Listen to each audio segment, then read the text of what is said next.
انس بن مالک رضی اللہ عنہ نے بیان کیا کہ جب عبد الرحمن بن عوف رضی اللہ عنہ مدینے آئے، رسول اللہ صلی اللہ علیہ وسلم نے ان کا بھائی چارہ سعد بن ربیع انصاری رضی اللہ عنہ سے کرا دیا۔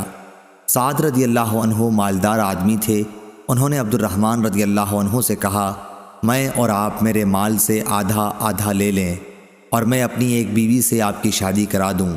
عبد الرحمن رضی اللہ عنہ نے اس کے جواب میں کہا، اللہ تعالیٰ آپ کے اہل اور آپ کے مال میں برکت عطا فرمائے، مجھے تو آپ بازار کا راستہ بتا دیجئے۔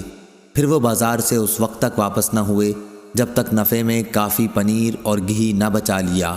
اب وہ اپنے گھر والوں کے پاس آئے، کچھ دن گزرے ہوں گے یا اللہ نے جتنا چاہا۔ اس کے بعد وہ آئے کہ ان پر زردی کا نشان تھا۔ حضرت صلی اللہ علیہ وسلم نے دریافت فرمایا، یہ زردی کیسی ہے؟ عرض کیا، یا رسول اللہ صلی اللہ علیہ وسلم، میں نے ایک انصاری عورت سے شادی کر لی ہے۔ آپ صلی اللہ علیہ وسلم نے دریافت فرمایا کہ انہیں مہر میں کیا دیا ہے؟ عرض کیا، سونے کی ایک گٹھلی، یا یہ کہا کہ ایک گٹھلی برابر سونا۔ آپ صلی اللہ علیہ وسلم نے فرمایا کہ اچھا، اب ولیمہ کر، اگرچہ ایک بکری ہی کا ہو۔ صحیح بخاری حدیث نمبر 2049۔